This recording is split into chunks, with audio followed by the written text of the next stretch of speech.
और दिल्ली सल्तनत में आज जो वंश के बारे में हम पढ़ेंगे वो सैयद वंश है, ठीक है ना। इसके पहले हम लोगों ने गुलाम वंश खत्म कर लिया है, खिलजी वंश खत्म कर लिया है और तुगलक वंश भी क्या हो गया है, समाप्त हो गया है, ठीक है ना। आज हमारा जो चौथा वंश है दिल्ली का, नया वंश है जिसका नाम है सैयद वंश। सैयद वंश, ठीक है ना। अगर मैं सैयद वंश के टाइम पीरियड की बात करूं, ठीक है ना, तो 1414 से लेकर के 1451 तक है, ठीक है ना। 1414 से लेकर के 1451 तक है, ठीक है। सबसे बड़ी बात तो ये है कि पहले हम देखते हैं कि सैयद वंश में कितने शासक हुए, उनका नाम क्या है, क्लियर है ना। तो हम लोग जब तुगलक वंश के ऊपर रहे थे और अंतिम जो शासक था नासिरुद्दीन महमूद, उस समय हमने आपसे बताया था कि एक व्यक्ति है जिसका नाम क्या है, खिज्र खां। यही क्या है, संस्थापक है, किस वंश का है, सैयद वंश का है। अगर मैं इसके टाइम की बात करूं तो 1414 में गद्दी पर बैठा है और 1421 में इसकी क्या हो गई है, मृत्यु हो गई। यानी इसका जो कार्यकाल है वो 1414 से लेकर के 1421 तक है। दूसरा है, इसका पुत्र है मुबारक शाह। हालांकि इसने शाह की उपाधि धारण की थी, हालांकि मुबारक खान इसको कहा जाता है। इसका टाइम पीरियड है 1421 से लेकर के 1433, क्लियर है।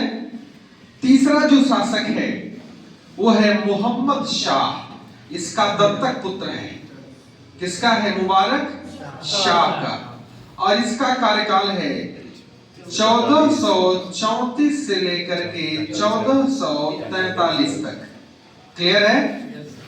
और जो अंतिम शासक है उसका नाम है अलाउद्दीन आलम शाह।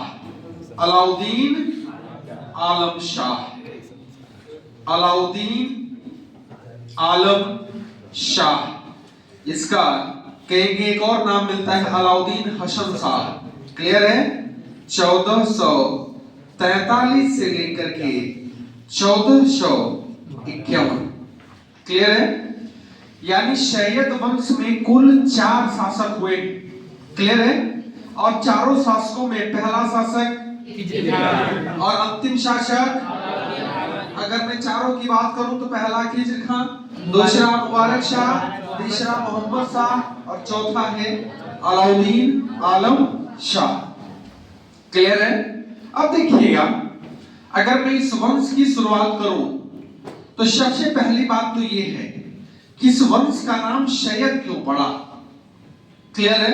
बाकी और सबको हम लोग देखना था, गुलाम क्यों पड़ा, तुगलक क्यों पड़ा, खिलजी क्यों पड़ा, लेकिन इसकी बात ये है कि आखिरकार इस वंश को सैयद वंश ही क्यों कहा गया, क्यों खिज्र खां ने कहा कि हमारे वंश का नाम सैयद होगा। देखिएगा, सैयद मूलतः अरबी भाषा का शब्द है। किस भाषा का है, अरबी। अरबी, फारसी, तुर्की समझते हैं ना सब। अरबी भाषा का शब्द है सैयद, और उस भाषा में चूंकि सैयद जो एक शब्द है इसका मतलब होता है प्रभु, प्रभु या मालिक, मास्टर, प्रभु या मालिक। और प्रभु या मालिक जो अपने आप को मानते थे वो ये कहते थे कि हम क्या हैं, पैगंबर के वंशज हैं। पैगंबर के क्या हैं, हम वंशज हैं। और पैगंबर के वंशज ही अपने आप को क्या कहते थे, सैयद। इसलिए इस वंश का नाम क्या पड़ गया, सैयद वंश। ये बात क्लैरिटी है, कोई दिक्कत नहीं है। हम लोगों ने देखा कि सैयद वंश का टाइम पीरियड, इसके 4 शासक हैं। अब हम आते हैं इस वंश के बारे में, तो पहला सवाल ये उठता है कि आखिरकार इस वंश का नाम सैयद ही क्यों पड़ा, ठीक है। तो इसका कारण क्या है, ये अपने आप को क्या मानते थे, पैगंबर के। इसलिए इसका जो सेंस है, मतलब है अरबी भाषा में एक शब्द है सैयद, तो नाम क्या पड़ेगा। अब देखिएगा, सैयद वंश का संस्थापक कौन है, खिज्र खां, क्लियर है। खिज्र खां के के बारे में हम लोग बहुत कुछ जानते हैं। हालांकि मैं इसके बारे में कुछ इसके परिचय के बारे में बता देता हूं आपसे। जिसे कहते हैं आप प्रारंभिक जानकारी, प्रारंभिक जानकारी, या इसे आप कह सकते हैं इसका परिचय। क्लियर है? जो खिज्र खां है, खिज्र खां के पिता का नाम था मलिक सुलेमान। क्या नाम था? मलिक सुलेमान। किसके पिता का नाम था? मलिक सुलेमान के पिता का नाम था मलिक मर्दान, यानी बाबा आप कह सकते हैं। ये खिज्र खां के पिता का नाम मलिक सुलेमान, इसके पिता का नाम मलिक मर्दान। क्या नाम था? मलिक मर्दान। जो मलिक मर्दान था, ये फिरोज शाह तुगलक के काल में, फिरोज शाह तुगलक के काल में मलिक मर्दान मुल्तान का क्या था? सूबेदार था। मुल्तान का क्या था? सूबेदार था। क्लियर है? ये मरा, इसके मरने के बाद मलिक सुलेमान को क्या बनाया गया? मुल्तान का सूबेदार। और मलिक सुलेमान का पुत्र था खिज्र खां। क्या नाम था इसका? खिज्र। जब मलिक सुलेमान मरता है तो खिज्र खां को फिरोज शाह तुगलक इसे देता है मुल्तान का सूबेदार बनाता है। किसको? खिज्र खां। ये बात सुन रही है ना? कैसे दिखेगा? हमने कहा खिज्र खां, खिज्र खां के पिता का नाम मलिक सुलेमान, मलिक सुलेमान के पिता का नाम मलिक मर्दान को एफएसटी ने क्या बनाया? मुल्तान का। ये मरा, इसके बाद कौन बना? ये मरा, इसके बाद कौन बना? अब देखिएगा, खिज्र खां मुल्तान का क्या है? सूबेदार। हम लोगों ने कल चर्चा की थी कि जो उत्तर पश्चिम सीमा प्रांत था, खासकर दीपालपुर जो पंजाब का प्रांत था, वहां का सूबेदार था सारंग खां। ख्याल आ रहा है? और सारंग खां ने मुल्तान के शासक खिज्र खां को क्या कर दिया? अपदस्थ कर दिया, गद्दी से हटा दिया। और ये टाइम पीरियड है 1395 से लेकर के 96। अब चूंकि मुल्तान की गद्दी पर खिज्र खां नहीं है, क्योंकि जब उसको अपदस्थ किया तो ये भाग गया मेवात। कहां भाग गया? मेवात, हरियाणा का एक छोटा सा शहर है। मेवात जब भागा तो मेवात का एक अधिकारी था जिसे मुक्ता कहा जाता था, उसका नाम था बहादुर नाहर। ये उसी के यहाँ शरण ले लिया। किसने? खिज्र खां। और अब आपको पता है कि 1398 में किसका अटैक हो रहा है? तैमूर लंग का। और जब तैमूर लंग का अटैक हो रहा है तो यह जाकर के तैमूर लंग से मिल जाता है, उसकी अधीनता स्वीकार कर लेता है और तैमूर लंग दिल्ली पर अटैक करता है। और यह अटैक कम से कम 15 दिन तो चलता है। नासिरुद्दीन महमूद की बात है, उसके काल में जो तुगलक वंश का अंतिम शासक था। और आपको पता है कि ये जो खिज्र खां है, खिज्र खां से प्रभावित हुआ कौन? तैमूर लंग। क्योंकि तैमूर लंग का मुख्य उद्देश्य था धन की प्राप्ति, धन लूटना। उसे साम्राज्य की विस्तार करने की कोई मंशा नहीं थी। और जब धन लूट लिया और जब जाने लगा तो खिज्र खां को लाहौर, मुल्तान और दीपालपुर की क्या देनी है? क्लियर है? ये बातें हम आपसे कल भी चर्चा की थी, आज भी चर्चा कर रहे हैं। ठीक है? अब देखिएगा, इसको क्या मिल गई? सूबेदारी मिल गई। और सूबेदारी मिलने के बाद यह दिल्ली की ओर बढ़ेगा। हमने आपसे कहा था कि अंत में दौलत खां लोधी को दिल्ली पे बैठाया गया था। ठीक है? अफगान सरदार था जिसे 1414 में हरा करके खिज्र खां कहां बैठ गया? दिल्ली की गद्दी पे। और इसने क्या करी? सैयद वंश की नींव डाली। क्लियर है? अब देखिएगा, जब खिज्र खां सैयद वंश की नींव डालता है तो नींव डालने के बाद चूंकि इसके पहले तैमूर लंग का अटैक हो चुका है दिल्ली पे, तो दिल्ली क्या हो चुकी है? अस्त व्यस्त हो चुकी है। हो चुकी है ना? जितने भी अमीर थे, जितने भी सुल्तान के करीब थे, सब कहीं न कहीं विद्रोह खड़े कर दिए हैं। कोई वैसा शासक नहीं दिख रहा है। और उस परिस्थिति में खिज्र खां ने दिल्ली में एक नए राजवंश की नींव डालता है, सैयद वंश। क्लियर है? अब देखिएगा, खिज्र खां टाइम पीरियड 1414 से 1421। क्लियर है? जब ये इन संस्थापक किस वंश का है? ये शैयद वंश का संस्थापक है। क्लियर है? जब ये दिल्ली की गद्दी पे बैठा तो इसने सुल्तान की उपाधि धारण नहीं की है। इसने जो धारण की उपाधि वो है रैयत ए आला की। रैयत ए आला, जो रैयत ए आला की उपाधि है ये समर्पित है तैमूर और तैमूर के वंशजों को। तैमूर और तैमूर के वंशजों को, चूंकि जो सुल्तान की उपाधि थी यह समर्पित थी खलीफा को। किसको थी? तो यहाँ खलीफा का कोई मतलब है नहीं। यहाँ मतलब किसका है? रैयत ए आला की, जो किसको समर्पित है? तैमूर के वंशजों को। क्लियर है? दूसरी बात क्या है, जब ये गद्दी पर बैठता है तो तैमूर के वंशजों के नेतृत्व में रैयत ए आला की उपाधि धारण करता है, और जो राजस्व मिलता है इसको, राजस्व रेवेन्यू और अनुदान, यह नियमित रूप से किसको भेजता है? तैमूर के वंशज, यानी खासकर उसका पुत्र था उस समय शाहरुख। कौन भेजता था? कौन? खिज्र। कहा गया कि शैयद वंश की जानकारी जो एकमात्र स्रोत है इसका वो है याहिया बिन अहमद शरहिंदे। याहिया बिन अहमद शरहिंदे की एक पुस्तक है तारीखे ये मुबारक शाही।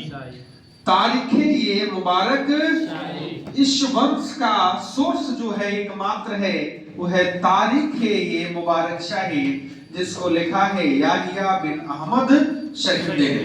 क्लियर है? देखिएगा, जब खिज्र खां गद्दी पर बैठता है तो सबसे पहले इसने अपने वजीर के रूप में मलिक उस सर्ग को नियुक्त करता है, जिसका एक और नाम था मलिक तोफा। क्या नाम था? मलिक तोफा। इसको क्या बनाता है? अपना वजीर। वजीर एक बड़ा महत्वपूर्ण पद था। आप देखिएगा, इसने जितने भी अभियान किए हैं सब वजीर के नेतृत्व में किया है। किसने? खिज्र खां ने। इसके बाद इसको एक उपाधि प्रोवाइड करता है ताज उल मुल्क की। ताज उल मुल्क कौन दिया है? खिज्र खां ने। किसको दिया है? ये क्या है? क्लियर है? यानी पहला काम ये कर रहा है कि जो अव्यवस्था फैल चुकी है शासन सत्ता में, पहले उसको संभाला जाए, और उसके लिए क्या करना पड़ेगा आपको? जितने भी इंपॉर्टेंट पद हैं उस पे आप जिम्मेदार व्यक्तियों को बैठाइए। आप देखिएगा महाकुंभ का लगा हुआ मेला ना, उत्तर प्रदेश के जितने भी वरिष्ठ अधिकारी हैं सब वहां पे मार्च कर रहे हैं।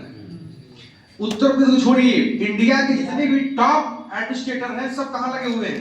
महाकुंभ में। तभी तो आज अमन चैन है वहां पे, कोई दिक्कत नहीं है। 1.5 करोड़ लोग पर डे स्नान कर रहे हैं शाही स्नान के दिन। आसान काम थोड़े, ठीक है? तो कहीं न कहीं इसने इसे क्या बनाया? वजीर। दूसरा नियुक्ति किया इसने सैयद सलीम की। एक दूसरा व्यक्ति है सैयद सलीम। इसको इसने सहारनपुर का क्या बनाया? इक्तादार। क्या बनाया? इक्तादार। और सैयद सलीम ही आगे चल करके खिज्र खां का क्या बन जाता है? सलाहकार। क्या बन जाता है? सलाह।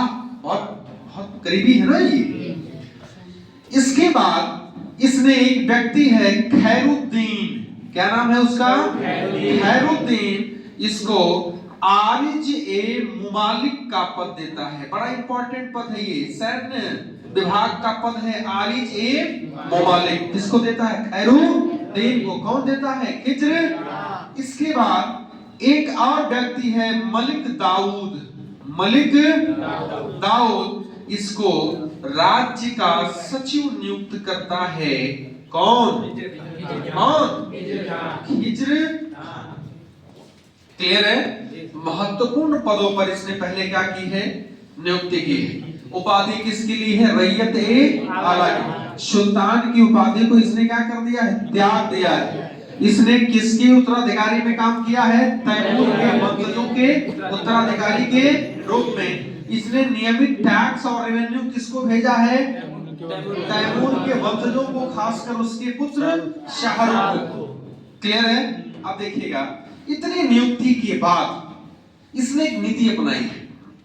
कहा है कि हम साम्राज्य का विस्तार नहीं करेंगे, लेकिन जो हमारे पास साम्राज्य बचा हुआ है जितना, उसे क्या करेंगे? अपने अधीन बनाए रखेंगे और उन्हीं से राजस्व लेकर के हम अपने दिल्ली सल्तनत के शासन को चलाने का काम करेंगे। कौन कहा है?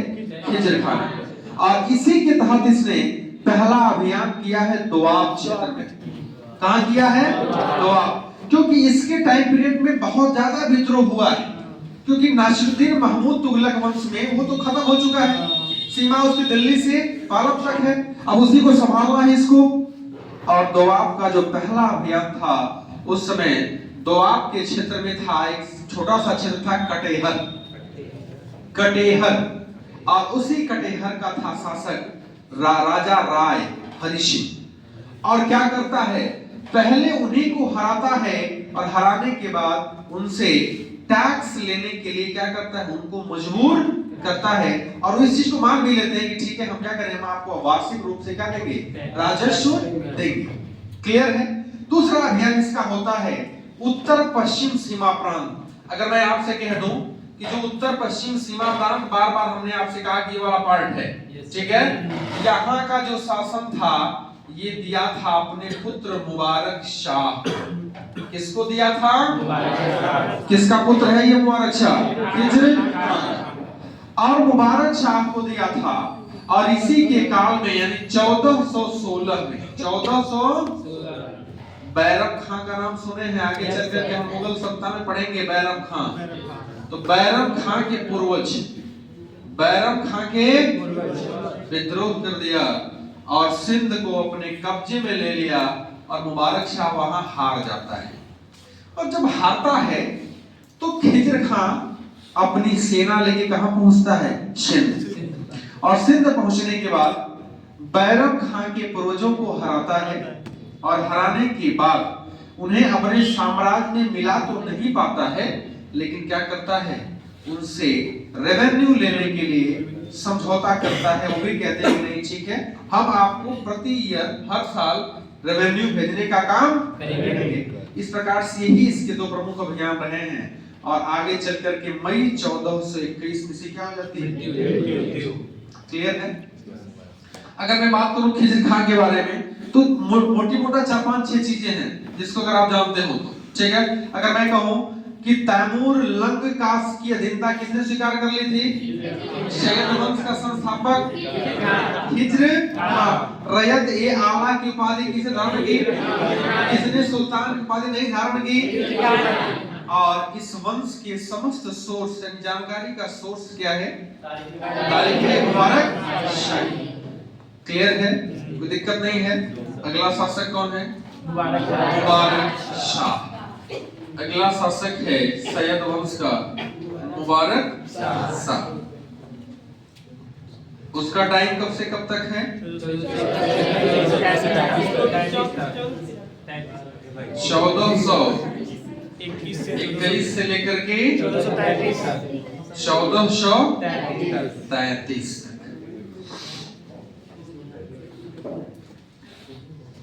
अगला है शासक है मुबारक शाह। मुबारक शाह। और ये है 1421 से लेकर के 1433। देखिएगा, इतिहासकारों ने कहा है कि शैयद वंश का अगर कोई योग्यतम शासक रहा है तो कौन रहा है? मुबारक शाह। योग्यतम शासक कौन रहा है? मुबारक शाह। हालांकि इसका नाम था मुबारक खां, इसने एक उपाधि ली है शाह की, तो नाम क्या इसका हो गया है? मुबारक शाह। ठीक है? देखिएगा, जब मुबारक शाह गद्दी पे बैठता है तो इसने रयत ए आला की उपाधि धारण नहीं की है। रैयत ए आला की उपाधि धारण क्यों? क्योंकि रैयत ए आला की जो उपाधि थी यह विदेशी स्वामित्व को प्रदर्शित करती थी, नहीं करती थी? विदेशी स्वामित्व को इसलिए कहा कि हम इसको नहीं धारण करेंगे, हम फिर से क्या करेंगे? सुल्तान के पदवी को धारण करेंगे। तो सुल्तान की पदवी को पुनः किस शासक ने धारण किया है? मुबारक शाह। और सुल्तान की पदवी धारण करने के बाद इसने अपने नाम के सिक्के भी चलवाए हैं और खुतबे में भी अपने नाम को अंकित कराया। अब ये बात होती है, खुतबा क्या होता है? चर्चा में खुतबा क्या होता है? खुतबा का मतलब होता है सार्वजनिक उपदेश। और आपको पता है कि जो इस्लाम धर्म है उसमें जो सार्वजनिक उपदेश जारी किया जाता है वो या तो नमाज के दिन, शुक्रवार के दिन होता है, या तो किसी विशेष त्योहार पे, जैसे मैं कहता हूँ ईद पे, ठीक है? तो इस प्रकार के जो खुतबे थे उस खुतबे में अपने नाम की जिक्र किसने किया है? मुबारक। सुल्तान की पदवी मुबारक शाह। जब मुबारक शाह गद्दी पे बैठता है तो ऐसा तो है नहीं कि उसके पिता से बड़ा विस्तृत साम्राज्य मिला है, ऐसा तो है नहीं। इसके पिता ने नए क्षेत्र पर कब्जा तो किया नहीं है, जो क्षेत्र है उसी को बचा करके रखा है, उन्हीं से रेवेन्यू लेने के लिए उनको मजबूर किया, ठीक है? अब देखिएगा, जब मुबारक शाह गद्दी पर आता है तो इसके लिए, चूंकि अगर मैं मान लूं ये दिल्ली है, अगर इसको मैं मान लूं ये क्या है? दिल्ली, क्लियर है? तो उत्तर पश्चिम सीमा प्रांत मैं कहूंगा कि एक जाति थी खोखर, बड़ा दिक्कत थी इसको, किसको? मुबारक शाह। अगर मैं कह दूं मालवा, और एक नया नया राज्य बना था जौनपुर, ये जो 3 क्षेत्र थे, इन्हीं 3 क्षेत्रों से सबसे अधिक परेशानी थी किसको? मुबारक शाह को, क्योंकि अधिक चैलेंज इनको यहीं से मिलता था। अब चैलेंज, चुनौती एक्सेप्ट तो करना ही पड़ेगा भाई, सुल्तान है दिल्ली का, नहीं करेगा एक्सेप्ट तो दिल्ली भी चली जाएगी। अब इस कंडीशन में क्या करता है कि सबसे पहले जो खोखर है इनको हराने का काम करता है। और इनको हराता कैसे है? क्योंकि इसने अपना वजीर बनाया था मलिक शरवर को। किसको बनाया था? मलिक शरवर को। और इन्हीं के नेतृत्व में खोखर जनजातियों का एक नेता था जसरथ। क्या नाम है इसका?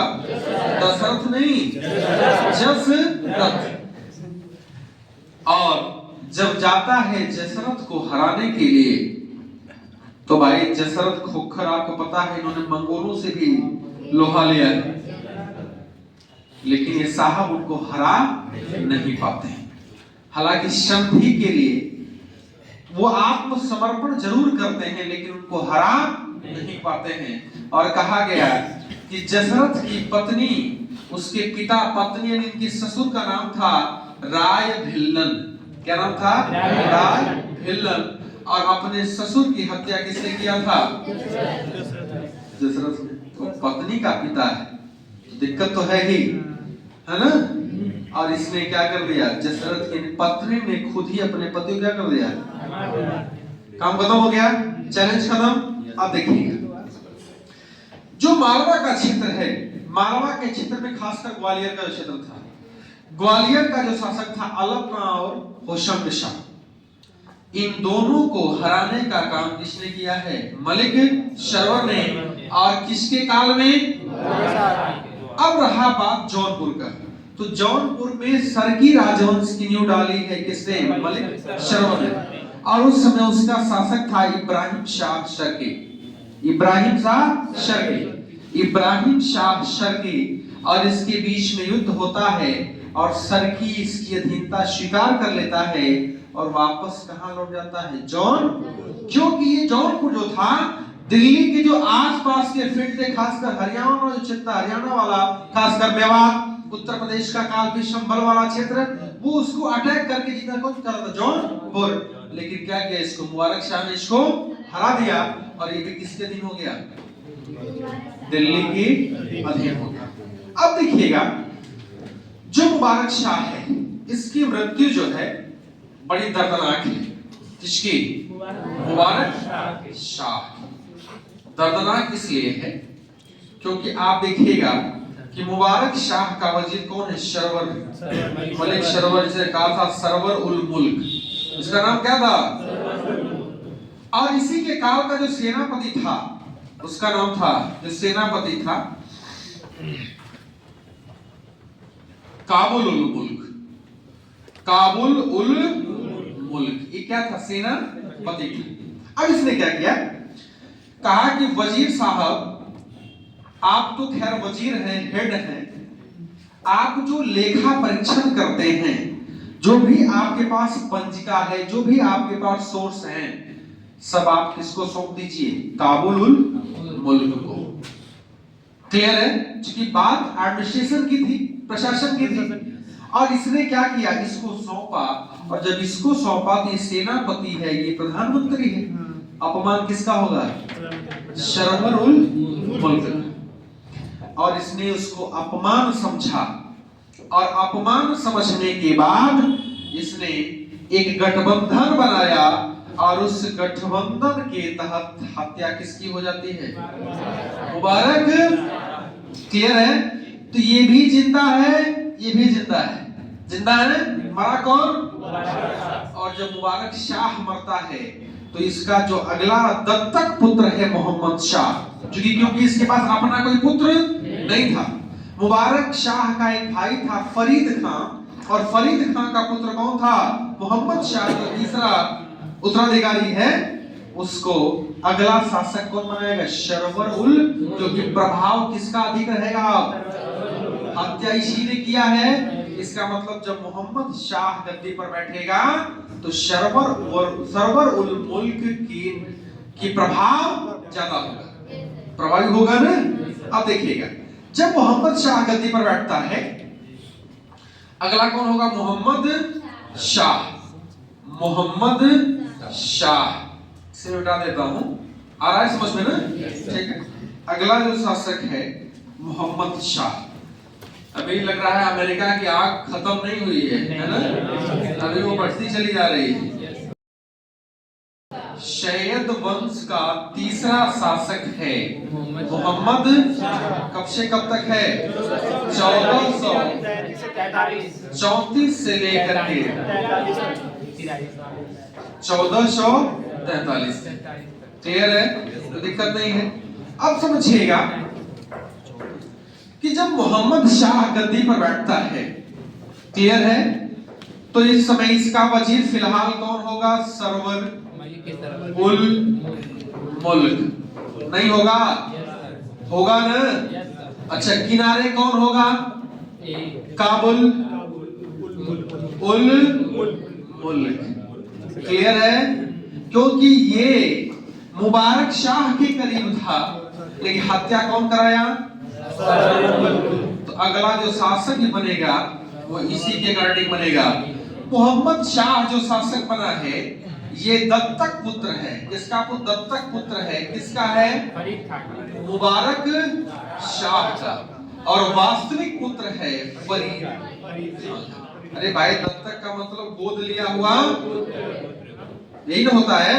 तो गोद लिया हुआ पुत्र, गोद इसको कौन लेता है? मुबारक। लेकिन वास्तविक बेटा तो किसका है? फरीद खान का।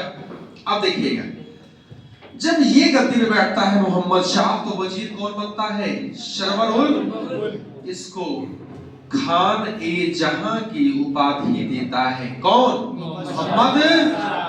चूंकि इसने जो गठबंधन बनाया था उसमें एक और व्यक्ति था जिसका नाम था मीरान सद्र। क्या नाम था उसका? मीरान सद्र। और मीरान सद्र को इसने मुइनुल मुल्क की उपाधि दी थी। किसने? मोहम्मद। इसका मतलब जो विरोधी थे उन दोनों ये कहां आ गए हैं? खासकर इस सरकार के प्रमुख पदों पर। अब क्या हुआ कि चूंकि जो काबुल उल मुल्क है, जो सेनापति रहा है पिछले गवर्नमेंट में, अब इसको ये चैलेंज मिला कि कैसे इनको हटाया जाए, क्योंकि जब सरवर उल मुल्क ने मुबारक शाह की हत्या की थी तो दिल्ली के बहुत सारे अमीर इसके क्या हो चुके हैं, खिलाफ हो चुके हैं। क्लियर है? ये अयोग्य शासक है मोहम्मद शाह। एक रंगीला जो मोहम्मद शाह है, हम लोग कहां पढ़ेंगे, उत्तरवर्ती मुगल सम्राट में, जिसे रंगीला भी कहा जाता है। बहुत सारी चीजें उसके बारे में हम पढ़ेंगे आगे, ठीक है। लेकिन यहाँ पे जो मोहम्मद शाह है, पूरी जिम्मेदारी सरवर उल मुल्क और किसको है, मीरान शद्र को। अब क्या हुआ कि काबुल उल मुल्क ने कहा कि हमें पहले कहां जाना है, किसके करीब जाना है, सरवर उल मुल्क के। करीब जाने के लिए आप जो भी उपाय खोज ले, ठीक है। आजकल तो करीब जाने के लिए mobile phone, WhatsApp, Facebook, messenger, hi hello, इसके बाद आदमी करीब पहुंचता है। लेकिन यहाँ करीब पहुंचने के लिए उसे एक बहाना चाहिए, और वो बहाना मिला है क्या, विद्रोह का। छोटे छोटे राज्यों में विद्रोह उठता है और उस विद्रोह को दबाने के लिए पहुंचता है सरवर उल मुल्क के पास। कौन, काबुल उल। और सरवर उल मुल्क इस पे भरोसा करता है, कहता है ठीक है जाओ और तुम क्या करो, विद्रोहों को दबाओ। जैसे कहा गया कि शब्बल का है, मेवात का है, कटेहरी का है, दोआब का है, मालवा का है, बहुत सारे विद्रोह उठते हैं। और इसी टाइम की खोज में कौन था, काबुल उल। कहा कि इससे बढ़िया मौका हमको। और काबुल उल मुल्क जब जाता है विद्रोहों को दबाने के लिए तो कहता है पहले रुको, मंत्रणा करता है, गठबंधन बनाता है, आपस में मिलाता है, और मिलाने के बाद दिल्ली पे अटैक करता है और क्या करता है, इनको मार देता है। किसको, सरवर उल। और जब इनको मार देता है तो अगला वजीर कौन बनेगा, काबुल उल। और सुल्तान कौन है, मोहम्मद। क्लियर है? अब देखिएगा, जब ये वजीर बन जाता है और ये सुल्तान तो है ही, इसके टाइम पीरियड में बड़ा एक फेमस अटैक है मालवा का। मालवा का शासक है महमूद खिलजी। क्या नाम उसका है, महमूद खिलजी। क्लियर है, महमूद। अब देखिए यहीं से लिंक लगेगा लोदी वंश पे, ठीक है। मोहम्मद शाह के काल में मालवा का एक अटैक होता है दिल्ली पे, और मालवा का शासक है महमूद खिलजी। महमूद खिलजी जब दिल्ली पर अटैक करता है तो मोहम्मद शाह और उसके वजीर को लगता है कि हम इस अटैक का सामना। तब तक पंजाब में एक क्षेत्र था समाना, बार बार समाना शब्द हम इस्तेमाल करते, समाना है, दीपालपुर है, लेकिन इस्तेमाल करते हैं, सिंध है, मुल्तान है, लाहौर। उसी प्रकार से पंजाब प्रांत का एक क्षेत्र था समाना, और समाना की सूबेदारी पे था बहलोल लोधी। कौन था, बहलोल लोधी, जो आगे चल करके लोधी वंश का संस्थापक होता है। और बहलोल लोधी को बुलाता है कौन, कह रहा है कि सेना लेकर के चले आओ।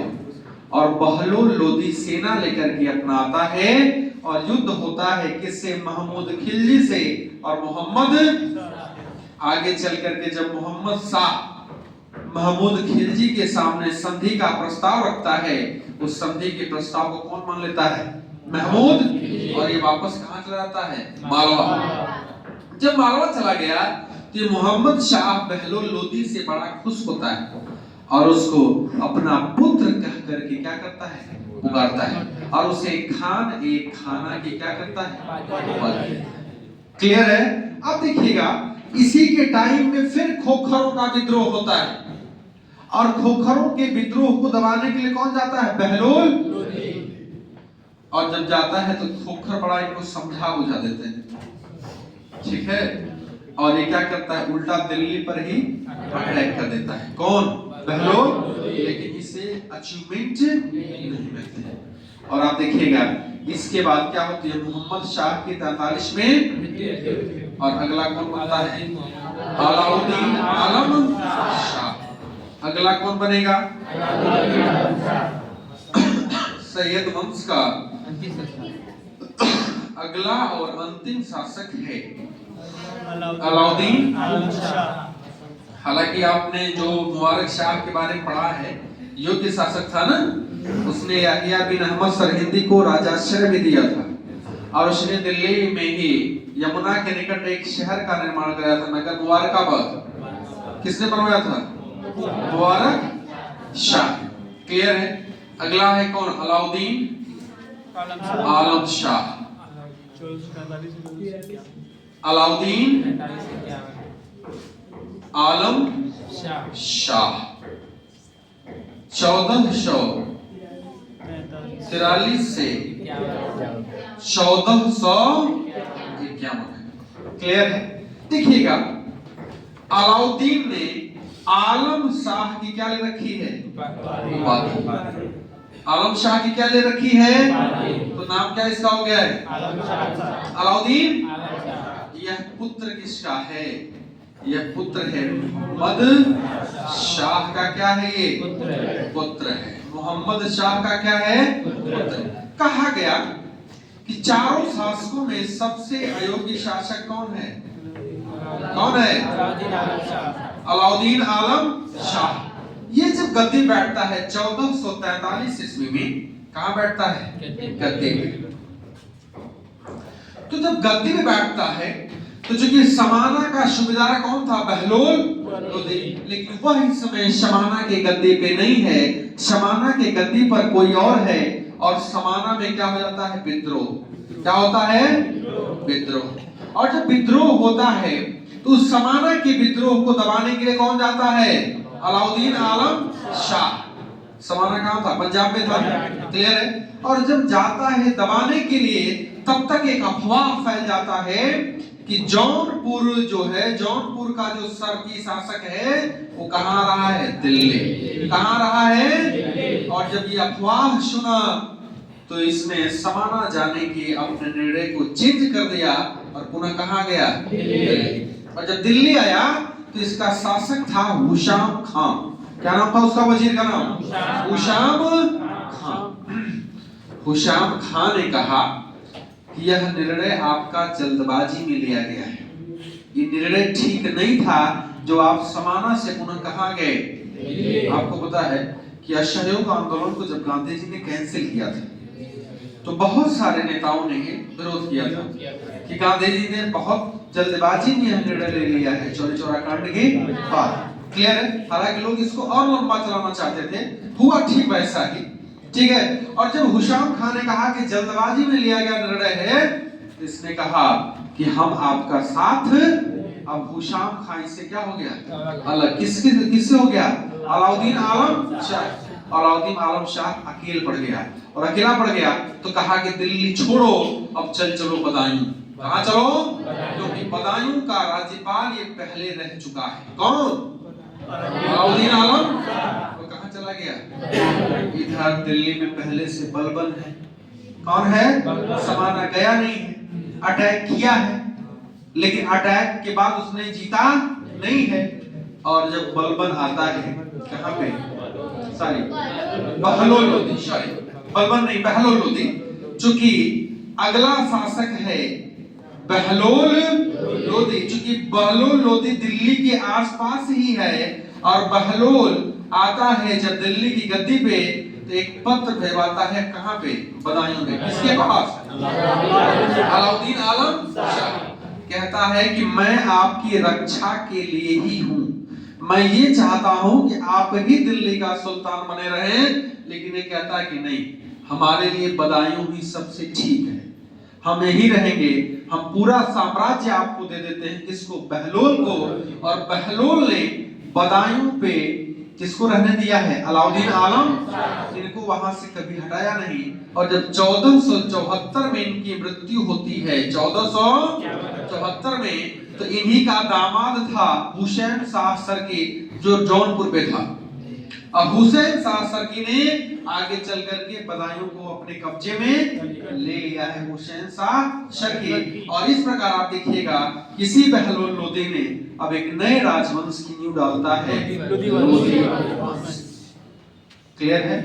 ये बात आपको समझ में आ रही है ना कि सैयद वंश की नींव कैसे पड़ी, कितने शासक रहे हैं, उन शासकों में इंपॉर्टेंट कार्य किसने किया है, और उसका पहला कौन रहा है, अंतिम कौन रहा है, और अंतिम के बाद फिर नए राजवंश की नींव कैसे, क्योंकि बहलोल जो थे ये अफगान वंश के थे, इसलिए दिल्ली सल्तनत में कभी सवाल पूछ लेता है कि दिल्ली सल्तनत में अफगान वंशीय वंश की स्थापना किसने किया है, तो लोदी, बहलोल लोदी।